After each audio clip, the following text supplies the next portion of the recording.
Welcome back students. আজকে আমরা class 12 ফিজিক্সের কারেন্ট ইলেকট্রিসিটির চ্যাপ্টারে ইন্টারনাল রেজিস্ট্যান্স অফ ফেসের কোষের অভ্যন্তরীণ রোধ এবং লস্ট ভোল্ট অর্থাৎ নষ্ট ভোল্ট এই টপিকটার উপর একটা আলোচনা চলবে। শান্ট কি তার উপর আলোচনা, কম্বিনেশন অফ সেলস কোষের সমবায়, আমরা রোধের সমবায় করেছি, এরপরে আমরা কোষের সমবায় আমরা আজকের ক্লাসে জানতে পারবো। তার আগে অবশ্যই বলবো নতুন নতুন ভিডিও পাওয়ার জন্য এই ইউটিউব চ্যানেলটি সাবস্ক্রাইব করো এবং শেয়ার করো। কোষের অভ্যন্তরীণ রোধ এবং নষ্ট ভোল্ট ও নষ্ট ভোল্ট সম্বন্ধে জানি। আমরা এখানে একটা তড়িৎ কোষকে দেখেছি, তার অবশ্যই এটা উচ্চ বিভব, এটা নিম্ন বিভব কি, এবং এই তড়িৎ কোষের সঙ্গে বহিঃপত্তনিতে একটা রোধ আর যুক্ত করেছি। খেয়াল করে দেখো তাহলে এই যে বর্তনীটা আছে, এই বর্তনী মোট রোধ কত হবে? মোট রোধ কত হবে? আর প্লাস আর। ওকে, ঠিক আছে, আর প্লাস আর মোট রোধ। তাহলে প্রভাব কোনতে? এইদিকে প্রভাব পাবে, বর্তনীর প্রভাব আয়, বর্তনীর মধ্যে দিয়ে প্রভাব যদি আয় হয়, মোট পরিচালক বলি তাহলে প্রভাব, বর্তনীর প্রভাব, বর্তনীর প্রভাব, বর্তনীর প্রভাব কত হবে? আয় সমান, বর্তনীর প্রভাব আয় সমান কত পাবো? ই বাই আর প্লাস আর। এই দুটো থেকে আমরা যদি বজ্র গুণন করি তাহলে ই সমান আয়ার প্লাস আয়ার। খেয়াল করে দেখো ই সমান আয়ার প্লাস আয়ার। এই আয়ারটা কি? ধরে নিলাম এই দুই প্রান্তে বিভব কত হচ্ছে আয়ার, অর্থাৎ এখানে বিভব যদি 0 ধরি, আয়ার সমান ভি, আর এর দুই প্রান্তে বিভব কত, আর এর দুই প্রান্তে বিভব কত, মানে আর এর মধ্যে কত প্রভাব গেছে? আয় প্রভাব গিয়েছে। আয় প্রভাব যাওয়ার ফলে আর এর দুই প্রান্তে বিভব কত, পোটেনশিয়াল প্রভাব কত হয়েছে, সেটাকে যদি ভি ধরি, এই আয়ারটাকে যদি ভি ধরি, তো ভি ই সমান V plus IR. Therefore, V equals to E minus IR. Okay, E minus IR। তাহলে দুই প্রান্তে বিভব পতন সমান E minus IR। এই স্মল আয়ারটা কি? এই স্মল আয়ারটা কি সেটা আমরা বুঝব। এটা হচ্ছে কোষের অভ্যন্তরে বিভবের পতন। মনে মনে ভাবো কোষের অভ্যন্তরে একটা রোধ আছে, ভাবতেই পারি কোষের অভ্যন্তরে যদি রোধ থাকে, ভাবতেই পারি তাহলে তার বিভব পতন, তাহলে এটা কোষের মাইনাস প্লাস, নিম্ন বিভব উচ্চ বিভব, এটা কি হবে? Plus minus, minus plus plus minus, অর্থাৎ মাইনাস প্লাস প্লাস মাইনাস। খেয়াল করে দেখো দুটো কি করছে? অপোজ করছে। তাহলে কোষের তড়িৎচালক বল কত? ই, বিভব পতন কত? আয়ার। তাহলে ই এর মান কিছুটা কমিয়ে দিচ্ছে, বুঝছো তো? তাহলে যেটা কমাচ্ছে, কত পরিমাণ কমাচ্ছে? আয়ার পরিমাণ। এই আয়ারটাকে বলবো নষ্ট ভোল্ট। কি ভোল্ট? নষ্ট ভোল্ট। তাহলে আয়ারটা হচ্ছে নষ্ট ভোল্ট, যাকে আমরা আই ইন্টু আর। আচ্ছা, কেন ঘটে এটা? কোষের মধ্যে যে উপাদানগুলো আছে, যখনই তড়িৎ প্রবাহ হয়, তড়িৎ প্রবাহ কোন দিকে বেরিয়ে, তখন কোষের উপাদানগুলো তড়িৎ প্রবাহকে বাধা দেয়। তড়িৎ প্রবাহকে বাধা দেওয়ার অর্থ হচ্ছে আধান প্রবাহকে বাধা দেয়। সেই জন্য কোষের অভ্যন্তরে একটা রোধের সৃষ্টি হয়। সেই রোধটাকে আমরা বলবো কোষের অভ্যন্তরীণ রোধ। এই রোধের জন্য যে বিভবের নষ্ট হয়, যে বিভব পতন হয়, তাকে কোষের নষ্ট ভোল্ট আমরা বলবো। তাহলে অবশ্যই এখান থেকে একটা দেখা খেয়াল করো, তাহলে ভি সমান ই মাইনাস আয়ার, অর্থাৎ এই ক্ষেত্রে তড়িৎ শক্তি কে খরচ করছে? এ তড়িৎ শক্তি দিচ্ছে কি আধানকে? এ তড়িৎ আধান দিচ্ছে। সেই আধান কি তড়িৎ শক্তি নিয়ে গিয়ে আর দুই প্রান্তে ব্যয় করছে।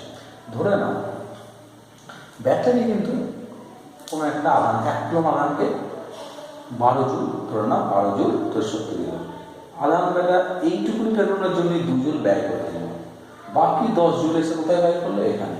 তাহলে খেয়াল করো ব্যাটারি হচ্ছে, আমি বলেছি ব্যাটারি হচ্ছে এনার্জি গোডাউন, সেখান থেকে ধনাত্মক আধান নাকি এনার্জি গ্রহণ করে। এনার্জি গ্রহণ করে কোথায় যায়? এনার্জি গ্রহণ করে আর এর দুই প্রান্তে সে সেই শক্তি বা এনার্জি ব্যয় করে, তাহলে কোথায় কোথায় এখানেও ব্যয় করে, এখানেও ব্যয় করে। এখানে 10 জুল ব্যয় করছে, অভ্যন্তরীণ রোধের ক্রোশে 2 জুল ব্যয় করছে। সেই জন্য যেসব ব্যাটারিগুলো খেয়াল রাখবে অভ্যন্তরীণ রোধ বেশি, সেই সব ব্যাটারিগুলোর মধ্যে তড়িৎ প্রবাহ হলে ব্যাটারিগুলো গরম হয়ে যায়, অর্থাৎ তাপ কোন শক্তিতে ব্যয় করে, এখানে তাপ শক্তিতে। এটা আমরা নষ্ট করবো না, অবশ্যই এটা ব্যাটারিটা কি ডিসচার্জ করছে। যখন ডিসচার্জিং হচ্ছে তখন এটা অর্থাৎ ব্যাটারি ডিসচার্জ তড়িৎ স্খলন হচ্ছে। উল্টো প্রসেস যদি নেওয়া, উল্টো প্রসেস নেওয়ার মধ্যে ধরো না সিস্টেমটা সেম টু সেম আছে, একটা বর্তনী আছে এইটাই, অর্থাৎ এই বর্তনী তড়িৎচালক বলেই অভ্যন্তরীণ তাপ, এবং এর সঙ্গে ভি বিভবে কতগুলো সেল এইভাবে যুক্ত করা হয়েছে। ফলে এই দুই প্রান্তে বিভব কত ভি হয়েছে।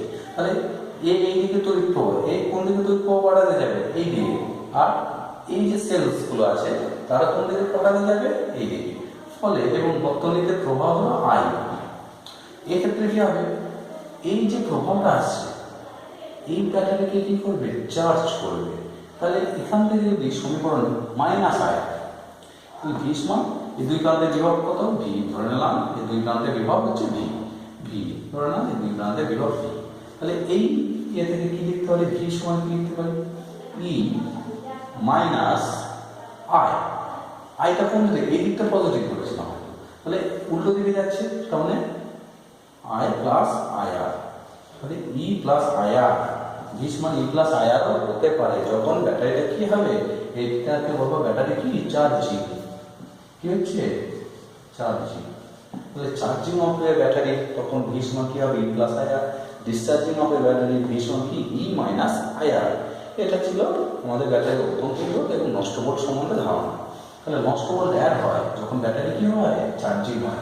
নষ্ট ভোল্ট কি হয়, মানে এটা সাপোর্ট করে, এটা কি অপোজ করে। এরপরেরটা আমরা চলে আসবো শান্ট। আমরা এবার করবো শান্টের ক্রিয়া, মানে শান্টের ক্রিয়া, অ্যাকশন অফ শান্ট। এটা একটা গ্যালভানোমিটার। গ্যালভানোমিটার তাৎক্ষণিক তড়িৎ প্রবাহ বা আধানকে পরিমাপ করতে পারে। এবার গ্যালভানোমিটার খুব কম পরিমাণ তড়িৎ প্রবাহ গেলে গ্যালভানোমিটারের কাঁটাটা পূর্ণ স্কেল বিক্ষেপ দেখায়, অর্থাৎ কাঁটাটা পূর্ণ স্কেল বিক্ষেপ দেখায়। ধরুন না গ্যালভানোমিটার 1 অ্যাম্পিয়ার তড়িৎ প্রবাহ গেলে গ্যালভানোমিটার কি তার কাঁটাটা পূর্ণ স্কেল বিক্ষেপ দেখায়। এটা কাঁটা আছে, না কাঁটা আছে, কাঁটাটা পূর্ণ স্কেল বিক্ষেপ দেখায়, তাই গ্যালভানোমিটার। এবার এই গ্যালভানোমিটার থেকে আমি চাইছি 10 অ্যাম্পিয়ার তড়িৎ প্রবাহ মাপতে। 5 অ্যাম্পিয়ার তড়িৎ প্রবাহ যদি সরাসরি 5 অ্যাম্পিয়ার কোনো বর্তনীর সাথে যুক্ত করে দিই, তাহলে 5 অ্যাম্পিয়ার তড়িৎ প্রবাহ যদি যায়, 5 অ্যাম্পিয়ার এদিকে যায়, তাহলে গ্যালভানোমিটার কত তড়িৎ প্রবাহ সহ্য করতে পারে, 1 অ্যাম্পিয়ার। 4/5 অ্যাম্পিয়ার গ্যালভানোমিটার পুড়ে যেতে পারে, কারণ সেখানে তাপ শক্তি উৎপন্ন হবে। এছাড়া চুম্বক আবেশের জন্য কাঁটাটা বিক্ষেপ নষ্ট হয়ে যাবে, অর্থাৎ সেন্সিটিভিটি গ্যালভানোমিটারে নষ্ট হয়ে যেতে পারে। তাহলে আমি 5 অ্যাম্পিয়ার তড়িৎ প্রবাহ মাপতে চাইছি, ওই গ্যালভানোমিটারকে ব্যবহার করি। কি করা যায়, তখন দেখা গেল যে 5 অ্যাম্পিয়ারের মধ্যে যদি 1 অ্যাম্পিয়ারের মধ্যে দিয়ে যাক, আমি যদি এমন একটা পথ বাঁচলাম, এর মধ্যে দিয়ে যাবে 1 অ্যাম্পিয়ার, এর মধ্যে দিয়ে যাবে 1 অ্যাম্পিয়ার, আর বাকি 4 অ্যাম্পিয়ারটার মধ্যে দিয়ে যাবে। এই পথটার মধ্যে দিয়ে যদি 4 অ্যাম্পিয়ার যায়, তাহলে এই পথটাকে বলবো শান্ট। তাহলে শান্ট কি, শান্ট হচ্ছে বিকল্প পথ, যেখানে গ্যালভানোমিটারকে সুরক্ষিত রাখার জন্য ওই বিকল্প পথ দিয়ে তড়িৎ প্রবাহের বেশিরভাগ অংশ এই শান্টের মধ্যে দিয়ে পাস করাতে হবে। এটা হচ্ছে শান্ট, এর মধ্যে দিয়ে পাস করাতে হবে। এইবার এর শান্টে কত মানে শান নিবে, এর মধ্যে দিয়ে 1 যাবে, এর মধ্যে দিয়ে 4 যাবে। এটা হচ্ছে একটা স্পেশাল কেস, আমরা জেনারেল কেস নিয়ে আলোচনা করব। দেখা যাক তাহলে শান্ট কি। গ্যালভানোমিটারকে সুরক্ষিত রাখার জন্য গ্যালভানোমিটারের প্রবাহের সর্বোচ্চ মানকে সীমাবদ্ধ রেখে কোনো বেশি মাত্রায় তড়িৎ প্রবাহ পরিমাপ করার জন্য যে বিকল্প পথের ব্যবস্থা করা হয়, সেই বিকল্প পথটাকে বলা হচ্ছে শান্ট। এটা আমরা একটা স্পেশাল কেস নিয়ে আলোচনা করলাম। এবার শান্টের ক্রিয়া আমরা জেনারেল কেস নিয়ে আলোচনা করব। দেখো এটা একটা গ্যালভানোমিটার, যার রোধ হচ্ছে জি, এবং গ্যালভানোমিটার সর্বোচ্চ কত প্রবাহ পরিমাপ করতে পারে? আইজি। অর্থাৎ এর মধ্যে দিয়ে আইজি পরিমাণ তড়িৎ প্রবাহ গেলে এই কাঁটাটা অন্য স্কেল বিট খেতে পারে আইজি। তাহলে আমি পরিমাপ করতে চাইছি কত গ্যালভানোমিটার দিয়ে? আই পরিমাণ। অবশ্যই আয়ের মান আইজির থেকে বেশি, তবেই তো। আয়ের মান যদি আইজি থেকে কম হতো তাহলে আমার বিকল্প পথ অর্থাৎ শান্ট ব্যবহার করার কোনো প্রয়োজন হতো না। তাহলে এ সর্বোচ্চ কত প্রভাব পরিমাপ করতে পারে? আইজি। আমি মাপতে চাইছি কত? আই। তাহলে এর মধ্যে যে প্রভাব আয় পরিমাপ করবে, কিন্তু আয় যদি যায় গ্যালভানোমিটারটা নষ্ট হয়ে যাবে। তাহলে আমাদের কি করতে হবে? এই আয়ের একটা অংশ, এই আয়ের একটা অংশ এর মধ্যে দিয়ে যাবে, বাকি অংশ একটা বিকল্প পথের আমাকে ব্যবস্থা করতে হবে। বিকল্প পথ কি করলাম আমি? এটা বিকল্প পথ। খেয়াল করো, বিকল্প পথটা কি করলাম? একটা নিম্নমানের রোধ, যাকে শান্ত আছে, গ্যালভানোমিটারের সঙ্গে কোন সমবায় যুক্ত করলাম? কোন সমবায়? গ্যালভানোমিটার এস সমান্তরাল সমবায় যুক্ত করলাম। ফলে এমনভাবে, এমন রোধের মানটা এমনভাবে নির্বাচন করতে হবে যাতে এর মধ্যে দিয়ে আইজি যায় আর এর মধ্যে দিয়ে ধরলাম আইএস যায়। অর্থাৎ সেই আগের উদাহরণ, এটা ধরো 5 অ্যাম্পিয়ার, এর মধ্যে দিয়ে গেল 1, এর মধ্যে দিয়ে যাবে 4। তাহলে নিঃসন্দেহে দেখেই বোঝা যাচ্ছে is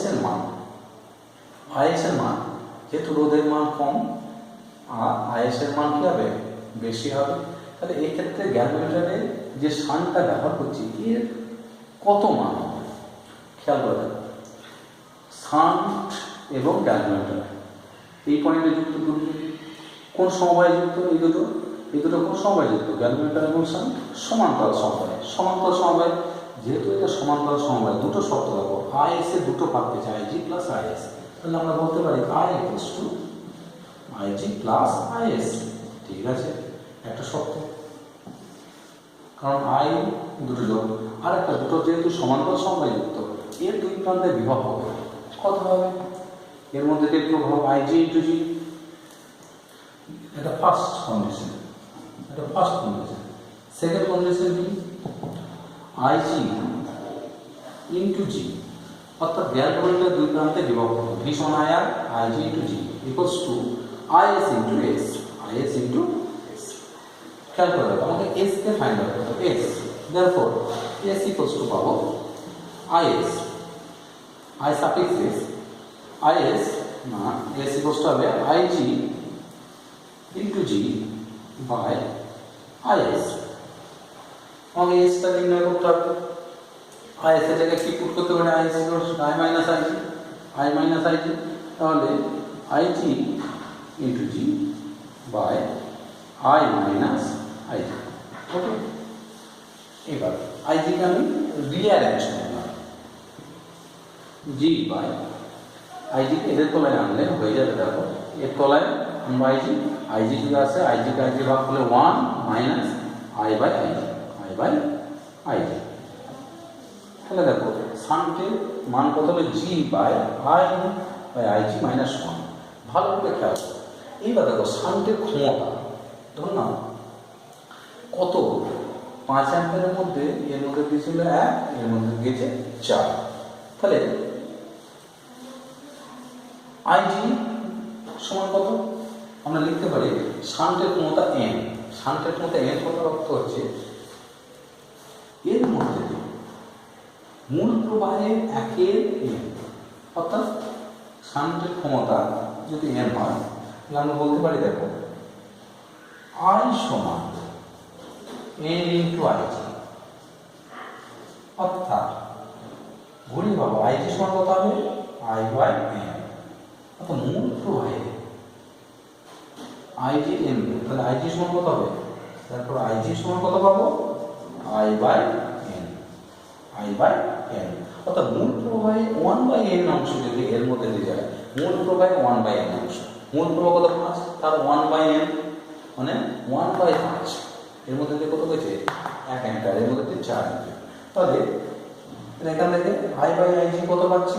I by I G N, I by I G কত? এন। তাহলে এখানে এন পুট করো, তাহলে হয়ে যাবে দেখো জি বাই এখানে এন, এন মাইনাস ওয়ান। তাহলে শান্টের রোধ কত হবে? G by N minus one, অর্থাৎ শান্টের রোধ হবে খুব কম, গ্যালভানোমিটার রোধে এন মাইনাস ওয়ান। এখানে এনটা হচ্ছে শান্টের ক্ষমতা। ক্লিয়ার? এই পর্যন্ত। এরপরে এই গ্যালভানোমিটারটা আদতে কি? গ্যালভানোমিটারকে আমরা অ্যামিটারে পরিণত করতে পারি, গ্যালভানোমিটারকে আমরা কিসে? গ্যালভানোমিটারকে আমরা ভোল্টমিটারে পরিণত করতে পারি। কীভাবে তার ফাংশন অর্থাৎ তার কার্যরীতি আমরা তড়িৎ চুম্বকীয় চ্যাপ্টারে পড়ব। এখানে একটা খেয়াল করব, এই যে সিস্টেমটা পেলাম গ্যালভানোমিটারের সঙ্গে শান্ট যুক্ত করলাম, এই গোটা সিস্টেমটাকে বলা হয়, এই গোটা সিস্টেমটাকে আমরা বলতে পারি এর রোধের মান কমে গিয়েছে, প্রকার মান। এই গোটা সিস্টেমটা হচ্ছে অ্যামিটার।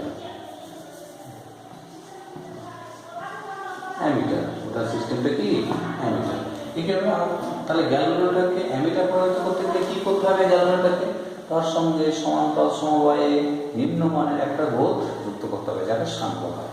গ্যালভানোমিটারকে আবার ভোল্টমিটার পরিণত করা যায় যদি তার সঙ্গে সমান্তরাল সমবায়ে একটা রোধ যুক্ত করা হয়। এ সম্বন্ধে এটা হবে ভোল্টমিটার। এটা কি হয়ে যাবে? এটা একটা ভোল্টমিটার হয়ে যাবে, ভোল্টমিটার। ওকে, খেয়াল রাখ ভোল্টমিটার। এই সম্বন্ধে আমরা তড়িৎ চুম্বকীয় চ্যাপ্টারে পড়বো, এদের কার্যনীতিগুলো ভালো করে জানবো। এবার বর্তনীর সঙ্গে অ্যামিটার, এইটা কোন সমবায় যুক্ত থাকে? তড়িৎ প্রবাহ মাপবো, বর্তনীর সঙ্গে অ্যামিটার শ্রেণীর সমবায় যুক্ত থাকে, বর্তনীর সঙ্গে ভোল্টমিটার সমান্তরাল সমবায় যুক্ত করা হয়। এই সম্বন্ধে আমরা পরে করবো বলেছি, এবং সেক্ষেত্রে আর এর মান কত, এস এর মান কত, এস এর মান তো আমরা পেয়ে গেলাম। ব্যাস, এরপরেরটা হচ্ছে কোষের সমবায়। কোষের সমবায়, তড়িৎ কোষ, এটা একটা তড়িৎ কোষ। এর ধরো তড়িৎ চলক বল অভ্যন্তরটা জিরো ধরে নিয়েছে। তাহলে তড়িৎ চলক বল কি? তড়িৎ কোষ। আমরা যখন তড়িৎ কোষ আলোচনা করছি তখন দেখে নাও, তাহলে এটা উচ্চ বিভব, এই ডান দিকটা, আর এটা কি? নিম্ন বিভব। ভি বলতে কি বোঝায়? এটা যদি আমি জিরো ধরি, এই প্রান্তের বিভব কত? ভি। এটা যদি এক ধরি, এটা কত? V minus one. বুঝলি তো? এটা কত হবে? উচ্চ minus V plus one, sorry V plus one. তাহলে এটা জিরো, এটা ভি। এটা একটা তড়িৎ কোষ, আর এই প্রান্ত নিম্ন বিভব, উচ্চ বিভব। কতগুলো কোষকে আমরা সমবায় দিচ্ছি। ধরো এই কোষের সঙ্গে আরেকটা তড়িৎ কোষ যুক্ত করলাম, তারও তড়িৎ চলক বল ভি। তাহলে এই যে কোষটা পেলাম আর এই কোষটা, দুজনের মোট তড়িৎ চলক বল কত হবে? মোট তড়িৎ চলক বল কত হবে? এটা ভি। আচ্ছা খেয়াল করে রাখো, এটা যদি জিরো হয় এটা ভি, এর সঙ্গে এটা তো কানেক্ট, এটা ভি হলে এটা V V V V V V. এটা যদি ভি হয় তাহলে এটা কত হতে হবে? দুই প্রান্তের বিভব পার্থক্য, এখানে কত হতে হবে? Two V. Two V. খেয়াল করে রাখো, তাহলে এই প্রান্তের সাপেক্ষে এই প্রান্তের বিভব পার্থক্য কত? এটা জিরো, এটা টু ভি। খেয়াল করে দেখো, আরেকভাবে বোঝা যায় ব্যাপারটা এরকম। তোমরা ধরো একটা ভূপৃষ্ঠ করে একটা বাড়ি আছে, এলাকা তৈরি করছো, তুমি 1.5 ভোল্টে বা 3 ভোল্টে তৈরি করছো, তাহলে এটা জিরো, 3 ভোল্ট, 3 তলা। তাহলে এখানে 3, আবার এখান থেকে তুমি আর একটা তুলে যাবে, তৈরি করে যুক্ত করছে, তাহলে 3 3। তাহলে এর রেসপেক্টে এটা কত হচ্ছে? এর রেসপেক্টে 3, আবার এর রেসপেক্টে 3, এটা 3। তাহলে এর রেসপেক্টে এটা কত? 3 3 6। এইভাবে আমরা ভাবতে হবে। তাহলে কতগুলো কোষকে, কোষের সমবায়, কোষের 3 প্রকার সমবায় রোধের মতো কি? শ্রেণীর সমবায়, সমান্তরাল সমবায় এবং মিশ্র সমবায়। শ্রেণীর সমবায় কতগুলো কোষকে যদি পরপর এইভাবে যুক্ত করা হয় যে একটা পজিটিভ একটা নেগেটিভ, একটা পজিটিভ এর পজিটিভের সঙ্গে এর ধরো নেগেটিভ, এর নেগেটিভ যুক্ত করা, আবার এর পজিটিভ, তাহলে এই কোষগুলোকে আমরা বলবো শ্রেণীর সমবায়ে যুক্ত। এবং এরও বিভব যদি ভি হয়, তাহলে দেখো এটা জিরো, এটা ভি। এটা যদি ভি হয়, এটা ভি। তাহলে এটার মধ্যে বিভব পার্থক্য কত থাকবে? ভি। তাহলে এটা টু ভি। কেন two V? Two V minus V সমান কি? ভি। তাহলে এটা যদি টু ভি হয়, এটা টু ভি। আবার এর বিভব পার্থক্য কত? ভি। তাহলে এটা টু ভি হলে এটা কত হতে হবে? 3 ভি। তাহলে এর মধ্যে বিভব পার্থক্য কত? 3 ভি। তাহলে এর রেসপেক্টে বিভব কত? কত? 3 ভি।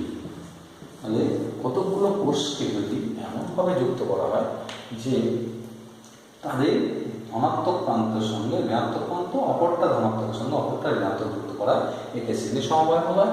শ্রেণী সমবায়ে কি হয়, কোষগুলো বিভব কি, যতগুলো কোষ যুক্ত করবো যদি একই তৈচল বলের মান হয় তাহলে তাদের কি হয়, ততগুলো গুণ হয়। যদি 3টে গুণ করেছি বলে 3b, 4টে যদি যোগ করতাম এখানে 4b, nটা করলে কত হতো, nb।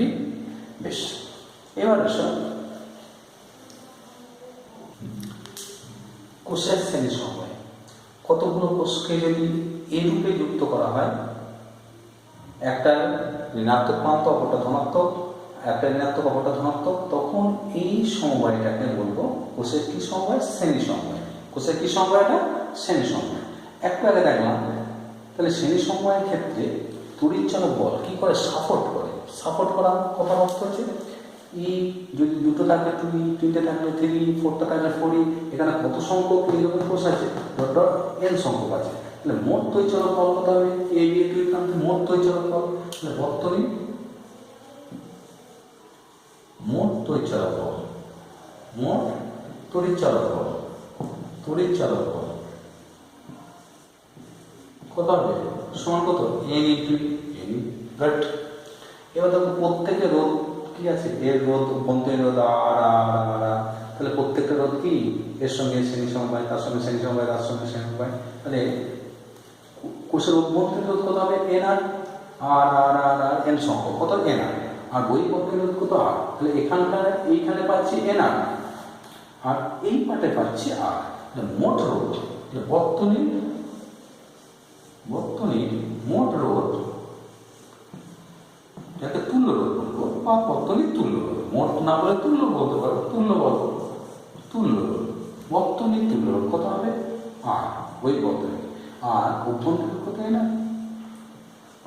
মানে বর্তনীতে প্রভাব কত, কৃষ্ণের উচ্চ বিভাগ, এই বিন্দুতে উচ্চ বিভাগ, এইদিকে প্রভাব, ধরো প্রভাব হয়, আয় সমান কত পাবো, আয় সমান মোট তড়িৎচালক বল বর্তনী।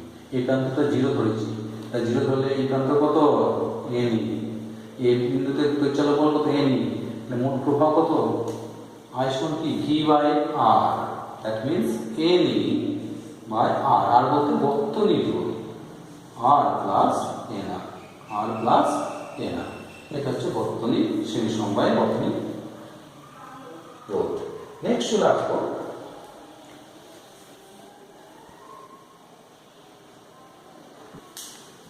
রোধগুলো শ্রেণী সমবায়যুক্ত করলে, রোধগুলোকে শ্রেণী সমবায়যুক্ত করলে বহিস্থ রোধের মধ্যে দিয়ে প্রভাব হয় সমান ne/r + nr। কতগুলো শর্তের কথা আলোচনা করবো। যদি এই রোধটার মান অভ্যন্তরীণ রোধগুলোর সমষ্টি থেকে বেশি হয়, অর্থাৎ r শর্ত, 1 নম্বর কন্ডিশন, r ভেরিয়েবল যেটাতে nr, অর্থাৎ r এর মান অনেক বেশি এর থেকে, তাহলে কি এটাকে আমরা অগ্রাহ্য করে দেবো। অর্থাৎ সেক্ষেত্রে আয় সমান কত হবে, আয় সমান হবে ne/r, ne/r। খেয়াল করে দেখো, সেক্ষেত্রে ne/r অর্থাৎ তড়িৎ একটা ব্যাটারি, অর্থাৎ সেক্ষেত্রে যদি একটা কোষ থাকতো, একটা কোষ থাকলে কত প্রভাব দিত, এখানে ধরো একটাই কোষ আছে, e/r, অর্থাৎ অভ্যন্তরীণ রোধ খুব কম, এর রোধ ধরো 500 ওহম, অভ্যন্তরীণ রোধ 0.001, তাহলে সেই স্মল আরটাকে অগ্রাহ্য করবো।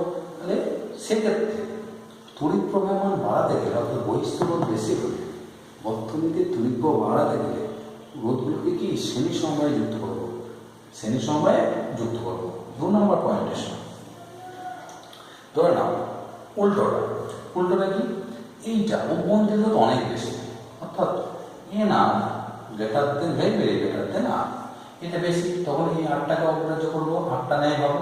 সেক্ষেত্রে আয় সমান কত পাবো, আটটা যদি না থাকে ne/nr, n ক্যান্সেল হলো, e/r, অর্থাৎ অভ্যন্তরীণ রোধ যদি খুব বেশি হয় বহিস্থ রোধের থেকে, অভ্যন্তরীণ রোধ যদি বহিস্থ রোধের থেকে বেশি হয়, তখন বর্তনীতে আয় হবে e/r, অর্থাৎ বর্তনীতে মনে হবে যেন একটা কোষই তড়িৎ প্রভাব দিচ্ছে, একটা কোষ তড়িৎ প্রভাব দিচ্ছে। ব্যাপারটা কিরকম, একটা কোষ এর তড়িৎচালক বলই অভ্যন্তরীণ রোধ, বহিঃপত্তনীতে যে রোধ আছে তার মান খুব কম, এ যা প্রভাব দেবে তখন এ কত প্রভাব দেবে, e/r, স্মলার, একটা কোষ যা প্রভাব দেবে সেটাই পাবো। এরপর একটা 3 নম্বর স্পেশাল কেস, 3 নম্বর কেসটা দেখো খুব সুন্দর। এখানে আমরা বলেছি প্রত্যেকে সমমানের তড়িৎচলক বল ধরে, যদি সমমানের না হতো E1 plus E1 E2 E3 হতো এন সংখ্যা, তাহলে তো মোট তড়িৎচলক বল কত হতো? তো মোট তড়িৎচলক বল কত হতো? এন ইনালিতে কি লিখতাম? 3 নম্বর সূত্র, 3 নম্বর সূত্রে কি হচ্ছে? এন ইনালিতে কি লিখতাম? I সমান, তবে এই বর্তনী লিখে কি পাতা এন এই জায়গায় কি লিখতাম?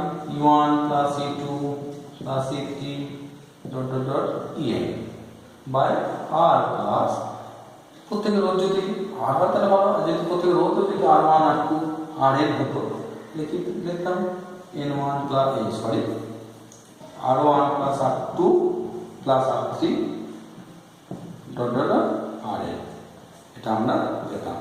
খেয়াল করে রাখবো, প্লেন ফিজিক্স কঠিন নয়, সাজাও এটা কথা। এর পরের পার্টটা হচ্ছে যদি আমি ভুল করে 4 নম্বর ভুল করে, অর্থাৎ কিরকম দেখো দুটো তড়িৎ কোষ, অর্থাৎ প্লাস মাইনাস, এটা প্লাস মাইনাস দিলাম, দুটো একই, এটা হয়ে গেল মাইনাস প্লাস, তাহলে plus minus plus minus minus plus, তাহলে দুটো কি করছে একই, এই দুটো কোষ এইটা এবং এটা এই দিকে প্রভাব পাঠাতে আছে, এ কোন দিকে? এই দিকে, তাহলে দুটো চাইছে এই দিকে প্রভাব পাঠায় আর একটা চাইছে এই দিকে, সেক্ষেত্রে কি হবে? দুটো সাপোর্ট করছে আর একটা অপোজ করছে, তাহলে এর তড়িৎচলক বল কত হবে? এটা হচ্ছে 2E, দুজন একই দিকে আছে, একটা মাইনাস, তাহলে সমান E, তাহলে এক্ষেত্রে মোট তড়িৎচলক বল কত হবে? E, মোট তড়িৎচলক বল কত হবে? E, অর্থাৎ তাহলে এবার ভুল করে এক সংখ্যক কোষকে আমরা ভুল করে বিপরীত ক্রমে যুক্ত করে দিয়েছি। এক সংখ্যক কোষ, 4 নম্বর পয়েন্ট, খুব ভালো পয়েন্ট। এক সংখ্যক কোষ ভুল করে, এক সংখ্যক কোষ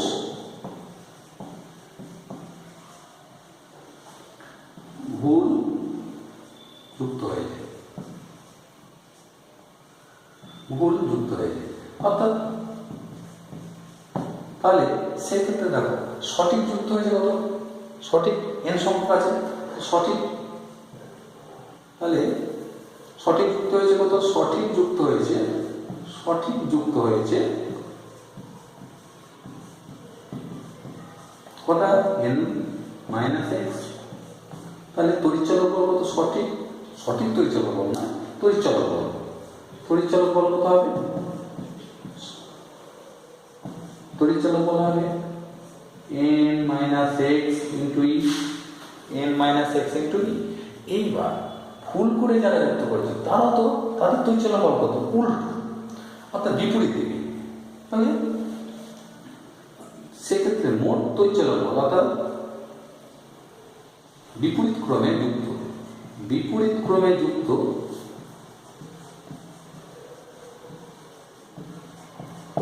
কোষের তড়িৎচলক বল, কোষের তড়িৎচলক বল কথা বিপরীত ক্রমে যুক্ত কোষের তড়িৎচলক বল, সেটা হবে xc।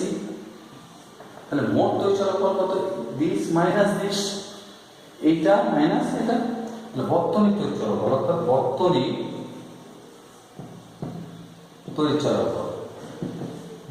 তড়িৎচলক বল সমান কত হবে? n minus X into E minus XI. ভালো করে খেয়াল করো, minus XI, that means n minus 2xi। Okay, এটা হয়ে গেল n মাইনাস 2xi। ভাই এটা কমন নেই না, তাহলে হয়ে যাবে দেখো n মাইনাস 2x ইন্টু ই, এটা পেলাম ব্যাটারি তড়িৎচলক বল। এক্ষেত্রে বর্তনীর প্রভাব কত পাবো? তাহলে বর্তনীর প্রভাব I সমান কত? মোট তড়িৎচলক বল কত? n মাইনাস 2xi বাই মোট রোধের কিন্তু পরিবর্তন হয়নি, r প্লাস nr, এটা হচ্ছে মোট তড়িৎচলক বল। তাহলে আমরা বুঝতে পারলাম চারটে শর্ত। এর পরের ক্লাসে আমরা শ্রেণী কোষের সমান্তরাল সমবায় ও মিশ্র সমবায়টা আলোচনা করব। তাহলে আমরা এখান থেকে এইগুলো বুঝতে পারলাম কি কি। I সমান n মাইনাস x কত 2x, 2x এর পরিমাণ কমে যাবে।